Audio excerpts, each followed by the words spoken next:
Hello दोस्तों, स्वागत है आपका आपके अपने ही चैनल आरसी सेंटर पे। आज हम सब बायोलॉजी के पहले चैप्टर का क्वेश्चन आंसर करेंगे। ऑब्जेक्टिव, खाली स्थान, अति लघु, लघु उत्तरीय, ये सब क्वेश्चन आंसर को कंप्लीट करेंगे। ये जो चैप्टर है, ये इस पहले चैप्टर को हम सब पिछले वीडियो में कंप्लीट कर चुके हैं। यदि आप उस वीडियो को नहीं देखे हैं तो आप चैनल पेज पर जा कर के उसका प्लेलिस्ट में वीडियो है, आप वहाँ से जा कर के देख सकते हैं। आज हम सब क्वेश्चन आंसर करेंगे और पूरे क्वेश्चन आंसर को एक एक करके कंप्लीट करेंगे, तो आप वीडियो को अंत तक ज़रूर देखें। तो चलिए हम सब वीडियो को स्टार्ट करते हैं। वस्तुनिष्ठ प्रश्न। पहला क्वेश्चन है, वैसे पौधे जो पोषण के लिए सड़ी गली चीज़ों पर आश्रित रहते हैं वे क्या कहलाते हैं? तो आंसर हो जाएगा मृत जीवी। जो पौधे पोषण के लिए सड़ी गली चीज़ों पर आश्रित रहते हैं उसे मृत जीवी कहते हैं। उसके बाद है दूसरा क्वेश्चन, स्वपोषी पोषण के लिए आवश्यक है। तो स्वपोषी पोषण के लिए जो आवश्यक है वो मुख्य रूप से 4 चीज़ है। पहला है CO2 मतलब कार्बन डाइऑक्साइड, H2O मतलब जल, सूर्य का प्रकाश और क्लोरोफिल। ये 4 चीज़ आवश्यक है। तीसरा क्वेश्चन है, इनमें कौन प्रकाश संश्लेषी अंग है? इसमें 4 ऑप्शन था, जो आंसर था वही हम लिखे हैं। ऑप्शन है हरित लवक,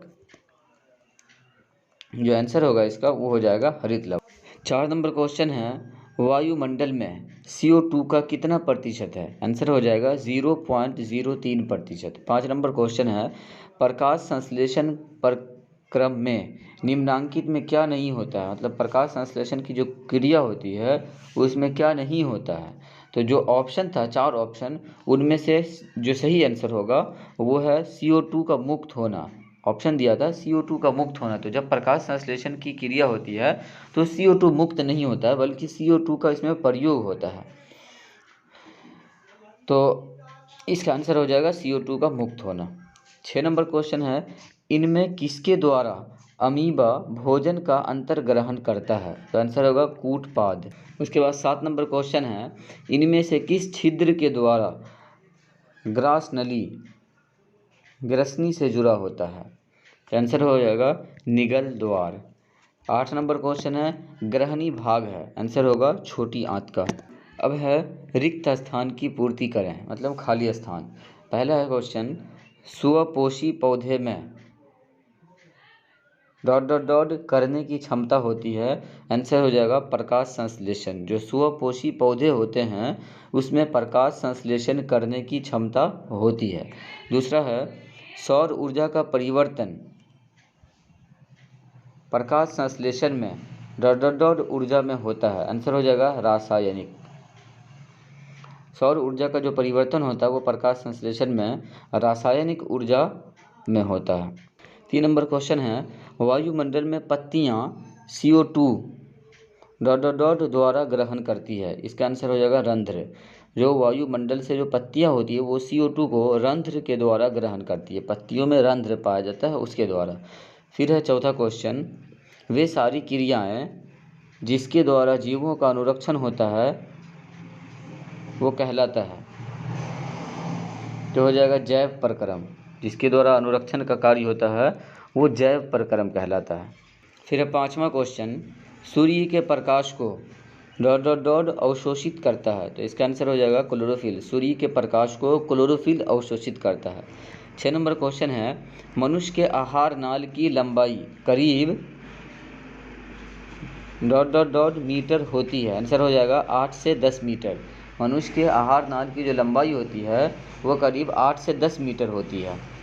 इसके बाद है फिर 7 नंबर क्वेश्चन, मनुष्य की आमाशय के दीवार से डॉट डॉट डॉट नामक स्राव निकलता है। तो आंसर होगा जठर रस। 8 नंबर क्वेश्चन है, छोटी आंत की ग्रंथियों से निकलने वाला रस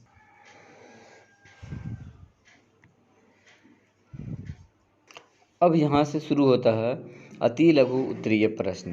पहला है, जैव प्रक्रम किसे कहते हैं? आंसर हो जाएगा वे सारी क्रियाएं जिनके द्वारा जीवों का अनुरक्षण होता है जैव प्रक्रम कहलाता है। दूसरा क्वेश्चन है, बहुकोशिकीय जीवों में ऑक्सीजन की आवश्यकता विसरण द्वारा क्यों नहीं पूरी हो पाती है? आंसर हो जाएगा बहुकोशिकीय जीवों के शरीर जटिल होते हैं तथा सारी कोशिकाएं सीधे पर्यावरण के संपर्क में रहते हैं, इसलिए ऑक्सीजन की आपूर्ति विसरण द्वारा नहीं होती है। उसके बाद तीसरा क्वेश्चन, जीवों में पोषण की प्रमुख 2 विधियां कौन कौन सी है? आंसर हो जाएगा जीवों में पोषण की प्रमुख 2 विधियां निम्नलिखित है। पहला सुपोषण और दूसरा परपोषण। चौथा क्वेश्चन है, हरे पौधों में किस प्रकार का पोषण पाया जाता है? आंसर हो जाएगा सुपोषण। 5 नंबर, जंतुओं में पोषण की कौन सी विधि पाई जाती है? आंसर हो जाएगा परपोषण। 6 नंबर क्वेश्चन, 3 प्रकार की परपोषण विधियों के नाम लिखें। तो आंसर है 3 प्रकार की परपोषण विधियों के नाम निम्नलिखित है। पहला मृत जीवी पोषण, दूसरा परजीवी पोषण, तीसरा प्राणी संपोषण। 7 नंबर क्वेश्चन है, संपूर्ण प्रकाश संश्लेषण की प्रक्रिया का रासायनिक समीकरण लिखें। प्रकाश संश्लेषण की क्रिया का रासायनिक समीकरण लिखना है। तो प्रकाश संश्लेषण की क्रिया का जो रासायनिक समीकरण होता है वह है 6CO2 + 12H2O, सूर्य का प्रकाश, क्लोरोफिल, अभिक्रिया C6H12O6 + 6O2 + 6H2O। 8 number question है, प्रकाश संश्लेषण की प्रक्रिया में उपोत्पाद के रूप में क्या बनता है? आंसर होगा ऑक्सीजन। 9 नंबर क्वेश्चन है, प्रकाश संश्लेषण की प्रक्रिया हरित लवक या क्लोरोप्लास्ट में क्यों होती है? आंसर होगा क्योंकि क्लोरोप्लास्ट में क्लोरोफिल वर्णक पाए जाते हैं। फिर 10 नंबर क्वेश्चन है, प्रकाश संश्लेषण प्रक्रिया के लिए किन किन पदार्थों की आवश्यकता होती है? आंसर होगा प्रकाश संश्लेषण प्रक्रिया के लिए निम्नलिखित पदार्थों की आवश्यकता होती है। पहला कार्बन डाइऑक्साइड, दूसरा क्लोरोफिल, तीसरा जल और चौथा सूर्य का प्रकाश। फिर 11 नंबर क्वेश्चन है, प्रकाश संश्लेषण प्रक्रिया के लिए पौधे CO2 कहाँ से प्राप्त करते हैं? आंसर होगा वायुमंडल से। 12 नंबर क्वेश्चन है, कवक एवं जीवाणुओं में प्रकाश संश्लेषण की प्रक्रिया क्यों नहीं हो पाती? आंसर होगा क्योंकि कवक एवं जीवाणु सूक्ष्म जीव हैं जो घुलित कार्बनिक पदार्थों के रूप में भोजन अवशोषित करता है। 13 नंबर क्वेश्चन, पोषण के दृष्टिकोण से अमीबा तथा पैरामीशियम किस प्रकार के जंतु हैं? आंसर है पोषण के दृष्टि से अमीबा तथा पैरामीशियम परजीवी पोषण के उदाहरण या जीव। 14 नंबर क्वेश्चन है, मनुष्य का आहार नाल कौन कौन से मुख्य भागों में बटा हुआ है? आंसर है आहार नाल मुख गुहा, ग्रास नली, छोटी आंत, बड़ी आंत, अमाशय, मलाशय, मलद्वार आदि भागों में बटा है। 15 नंबर क्वेश्चन, ग्रसनी में स्थित 2 छिद्रों के नाम लिखें। आंसर होगा ग्रसनी में स्थित 2 छिद्रों के नाम निम्नलिखित है। पहला है निगल द्वार और दूसरा है कंठ द्वार। 16 नंबर क्वेश्चन है, मनुष्य में पाचन आहार नाल के किस भाग से शुरू होता है? आंसर हो जाएगा मुख गुहा। फिर क्वेश्चन है 17 नंबर, मनुष्य के आहार नाल के किस भाग में पचे हुए भोजन का अवशोषण होता है? आंसर हो जाएगा छोटी आंत में। फिर 18 नंबर क्वेश्चन है, क्लोरोफिल वर्णक कहाँ पाया जाता है? आंसर होगा क्लोरोप्लास्ट में। 19 नंबर क्वेश्चन है, प्रकाश संश्लेषण प्रक्रिया द्वारा पौधे क्या निर्माण करते हैं? आंसर हो जाएगा। 20 नंबर क्वेश्चन है, मृत जीवों को क्या कहा जाता है? अपघटक कहा जाता है।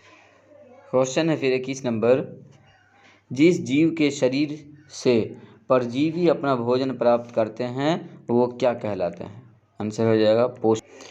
22 नंबर क्वेश्चन है, गोबर छत्ता में किस प्रकार का पोषण होता है? आंसर होगा मृत जीवी पोषण। 23 नंबर क्वेश्चन है, पत्तियों का कौन सा अंग CO2 युक्त वायु का प्रवेश द्वार है? आंसर होगा क्लोरोफिल अथवा हरित लवक। 24 नंबर क्वेश्चन है, पोषण की दृष्टि से जंतुओं को क्या कहा जाता है? आंसर होगा सुपोषण और परपोषण। फिर 25 नंबर क्वेश्चन है, अमीबा में भोजन का पाचन कहाँ होता है? आंसर हो जाएगा राजधानी में।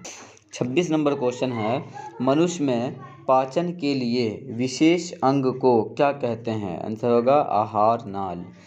फिर 27 नंबर क्वेश्चन, मनुष्य के जीभ के ऊपरी सतह पर पाई जाने वाली संरचना को क्या कहते हैं? आंसर होगा स्वाद कलियाँ।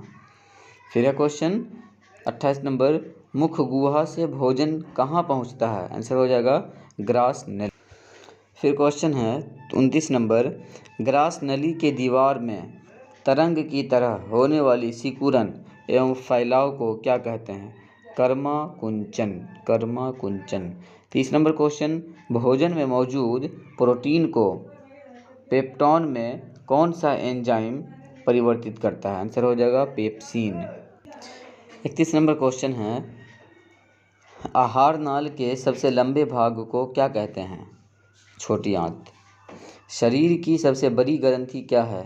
यकृत। 33 नंबर क्वेश्चन, पाचन की क्रिया पूर्ण होती है? छोटी आंत। 34 नंबर क्वेश्चन है, छोटी आंत एवं बड़ी आंत के जोड़ पर अवस्थित नली को क्या कहते हैं? आंसर हो जाएगा सीकम। उसके बाद लास्ट क्वेश्चन है अति लघु का, अपना भोजन अस्थायी तौर पर कहाँ संचित रहता है? रेक्टम में, या इसी को मलद्वार और गुदा भी। अब यहाँ से शुरू होता है लघु उत्तरीय प्रश्न।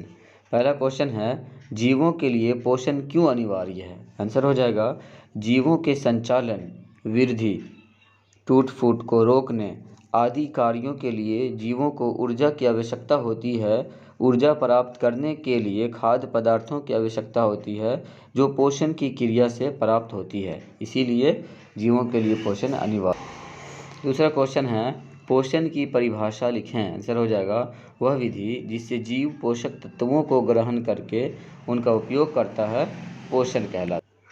फिर 3 नंबर क्वेश्चन, स्वपोषण में किन किन परिस्थितियों का होना आवश्यक है? आंसर हो जाएगा। उसके बाद फिर इसके उत्पाद क्या हैं? तो इसका आंसर होगा स्वपोषण के लिए कार्बन डाइऑक्साइड, जल, सूर्य का प्रकाश और क्लोरोफिल की आवश्यकता होती है। इसके उत्पाद ग्लूकोज, जल और ऑक्सीजन है। फिर 4 नंबर क्वेश्चन, परपोषण से आप क्या समझते हैं? आंसर हो जाएगा जो जीव अपने पोषण के लिए किसी दूसरे जीव पर निर्भर रहता है उसे परपोषण कहते हैं, जैसे मानव, पक्षी, पशु, पक्षी, मानव। 5 नंबर क्वेश्चन है, मृत जीवी पोषण किसे कहते हैं? आंसर हो जाएगा जो जीव अपने पोषण के लिए किसी सड़े गले पदार्थ या मरे हुए जीव पर निर्भर रहता है उसे मृत जीवी पोषण कहते हैं, जैसे कवक, बैक्टीरिया, प्रोटोजोआ आदि। फिर 6 नंबर क्वेश्चन, परजीवी पोषण किसे कहते हैं? आंसर हो जाएगा जो जीव अपने पोषण के लिए किसी दूसरे जीव के शरीर को नुकसान पहुंचाता है उसे परजीवी पोषण कहते हैं, जैसे मच्छर, खटमल, मक्खी आदि। फिर 7 नंबर क्वेश्चन, प्राणी समपोषी जीव किसे कहते हैं? आंसर हो जाएगा जो जीव अपना पोषण ठोस या तरल पदार्थों के रूप में ग्रहण करता है उसे प्राणी समपोषण जीव कहते हैं, जैसे कि मानव, पशु, मेढक आदि। क्वेश्चन है 8 नंबर, प्रकाश संश्लेषण से आप क्या समझते हैं? आंसर हो जाएगा वह विधि जिसके द्वारा हरे पेड़ पौधे प्रकाश की उपस्थिति में स्वयं अपना भोजन तैयार करते हैं, प्रकाश संश्लेषण कहलाते हैं, जैसे कि 6CO2 + 12H2O, सूर्य का प्रकाश, क्लोरोफिल अभिक्रिया C6H12O6 + 6O2 + 6H2O। इसके बाद 9 नंबर क्वेश्चन, पत्तियों को प्रकाश संश्लेषी अंग क्यों कहा जाता है? आंसर है प्रकाश संश्लेषण की क्रिया क्लोरोप्लास्ट से होती है। क्लोरोप्लास्ट में क्लोरोफिल वर्णक पाए जाते हैं। क्लोरोफिल अधिकांशतः पौधों के पत्तियों में पाया जाता है, इसीलिए पत्तियों को प्रकाश संश्लेषी अंग कहा जाता है। 10 नंबर क्वेश्चन है, भोजन के पाचन से आप क्या समझते हैं? आंसर हो जाएगा भोजन का शरीर के अंदर सरल अणुओं में विघटित होना पाचन कहलाता है। फिर 11 नंबर क्वेश्चन, मनुष्य के मुख गुहा में कितनी जोड़ी लार ग्रंथियाँ पाई जाती है? उनके नाम लिखें। आंसर है मनुष्य के मुख गुहा में 3 जोड़ी लार ग्रंथियाँ पाई जाती है। नाम है पैरोटिड, सबमंडिबुलर, सबलिंगुअल। फिर है क्वेश्चन 12 नंबर, मनुष्य में अमाशय कितने भागों में बटा होता है? उनके नाम लिखें। है मनुष्य में अमाशय 3 भागों में बटा हुआ है।